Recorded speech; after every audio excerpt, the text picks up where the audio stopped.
शांति। आज 27/4/2024 प्रातः मुरली। ओम शांति। महावाक्य। तुम आए हो बाप से हेल्थ वेल्थ हैप्पीनेस का वर्षा लेने। ईश्वरी मत पर चलने से ही बाप का वर्षा मिलता है। प्रश्न। बाप ने सभी बच्चों को विकल्प जित बनने की युक्ति कौन सी बताई है? उत्तर। विकल्प जित बनने के लिए अपने को आत्मा समझ भाई भाई की दृष्टि से देखो। शरीर को देखने से विकल्प आते हैं, इसलिए भ्रुकुटी में आत्मा भाई को देखो। पावन बनना है तो यह दृष्टि भी पक्की रखो कि हर आत्मा हर मनुष्य मेरा आत्मा भाई है। अन शरीर में जो आत्मा है वो परमात्मा की संतान है और परम धाम के निवासी इस धरती पे अपना पाठ बजाने, रोल अदा करने के लिए आई है सृष्टि रंगमंच पर। तो जो भी दिखता है मनुष्य, तो वो क्या है? हमारा आत्मा भाई है, क्योंकि हर आत्मा का पिता परमपिता परमात्मा परम शक्ति शिव बाबा ही है ना। तो हर जीव का पिता शिव है, तो हर आत्मा क्या हो गया? हमारा आत्मा भाई। तो बाबा क्या कहते हैं? शरीर को देखने से विकल्प आते हैं, इसीलिए भ्रुकुटी में आत्मा भाई को देखो। पावन बनना है तो ये सृष्टि पक्की रखो। निरंतर पतित पावन बाप को याद करो। याद से ही कट निकलती जाएगी, खुशी का पारा चढ़ेगा और विकल्प पर विजय प्राप्त कर लेंगे। तो आपने आप चेक करना पड़ेगा, मुझे दिन भर विकल्प आते हैं, शुद्ध संकल्प आते हैं, निर्विकल्प रहता हूँ। विकल्प माना विकारों के वश होके आने वाले संकल्प। फिर बाबा ने क्या बताया? बच्चे शालिग्राम तो शिव भगवान वाचो है ना, तो शरीर होगा तब तो वाचा होगा। तो बाबा जरूर ब्रह्मा के तन में आके वाणी लेता है, क्योंकि शालिग्राम और शिवलिंग ये तो पत्थरों में पूजा करते थे, परंतु परमपिता परमात्मा के सिवाय सदगति कोई करता ही नहीं। तो बाबा ने कहा तुम सब आत्मा ब्रदर्स हो। तो ब्रदर्स हो तो क्या बाप भी तो चाहिए ना। तो परमपिता परमात्मा माना शिव बाबा हम सबका एक बाप है। मीठे मीठे से खिले दे बच्चों प्रति माता पिता बाप दादा का याद प्यार और गुड मॉर्निंग। रूहानी बाप की रूहानी बच्चों को नमस्ते। हम रूहानी बच्चों की रूहानी बाप दादा को याद प्यार गुड मॉर्निंग। नमस्ते प्यारे बाबा, नमस्ते। धारणा के लिए मुख्य सार। 1. पढ़ाई पर पूरा ध्यान देकर क्या करना है? पढ़ाई पर पूरा ध्यान देकर स्वयं को संपत्तिवान बनाना है। कुछ भी भगवान से मांगना नहीं है, हालांकि स्वयं ही लेने के हकदार। सभी सुख शांति शक्ति प्रेम आनंद का वर्षे का हकदार बनना है, क्योंकि बाप है तो बाप का बच्चों को वर्षा तो मिलना ही चाहिए, लेकिन वर्षा भी किसको मिलेगा? जो काबिल है। इसलिए बाबा धारणा में क्या बताते हैं? पढ़ाई पर पूरा ध्यान देकर स्वयं को संपत्तिवान बनाना है, कुछ भी मांगना नहीं है। एक बाप की याद और पवित्रता की धारणा से स्वयं ही पद्मापति बनना है।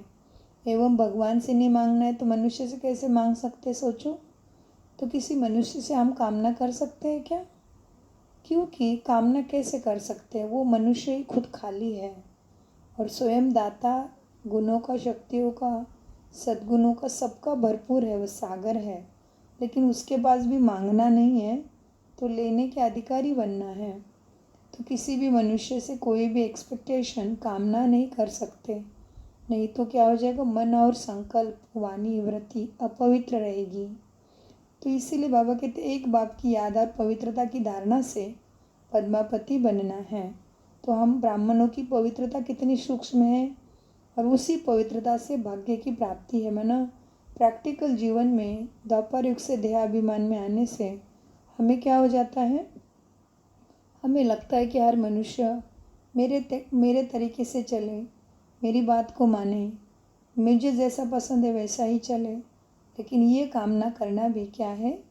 हमारी अपवित्रता होगी मनसा की, क्योंकि जो भी हमारे सामने आ रहा है, एक तो हमारा किया कराया हो सकता है, हमारा चुकतू हो सकता है, हमने किसी के प्रति ऐसा किया है तो वो हमें करेगा। दूसरा हमारा पेपर है जिसमें हमें पास करके दिखाना है। तो कोई भी परिस्थिति दो तरफ हम देख सकते हैं उसको। कोई भी परिस्थिति आती मनुष्य के द्वारा, तन के द्वारा, मन के द्वारा, धन के द्वारा, तो क्या है, वो एक तो हमारा पेपर हो सकता है जिसमें हमें माया के पेपर में बाबा को पास होके दिखाना है, क्योंकि बाबा हमारा बाप भी है, गुरु भी है, सदगुरु भी है।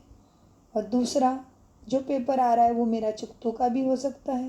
इसलिए बाबा अनेक बार कहते, बच्चे तुम्हारा एक तरफ जमा होता है, एक तरफ चुकतू होता है, तो हमें तो सदा ही अटेंशन में रहना पड़े, है ना। क्योंकि हम इतने कम समय में जन्मों जन्मों की प्राप्ति करते हैं। इतने कम समय में एक ही जन्म में संगम के हम जो करते उसके ऊपर हमारी सतयुग और त्रेता की सारी पद प्रतिष्ठा सुख शांति आधारित है। तो बाबा कहते हैं धारणा के दूसरे पॉइंट में राहु के ग्रंथ से मुक्त होने के लिए विकारों का दान देना है। Hear no evil, see no evil, talk no evil. जिन बातों से सीढ़ी नीचे उतर रहे, निर्गुण बने, उन्हें बुद्धि से भूल जाना है। क्या कहा है हमने, मुझे निर्गुण हारे में कोई गुण नहीं। और अभी क्या बनना है, हमें सर्वगुण संपन्न बनना है। तो धारणा के दूसरे पॉइंट का भी अर्थ हमें गहराई से समझना है। वरदान, पहले आप के मंत्र द्वारा सर्व का सोमान प्राप्त करने वाले निर्माण सो महान भव वरदान का विस्तार है। यही महामंत्र सदा याद रहे कि निर्माण ही सर्व महान है। पहले आप करना है। पहले आप करना ही सर्व से सम्मान प्राप्त करने का आधार है। महान बनने का यह मंत्र वरदान रूप में सदा साथ रखना। वरदानों से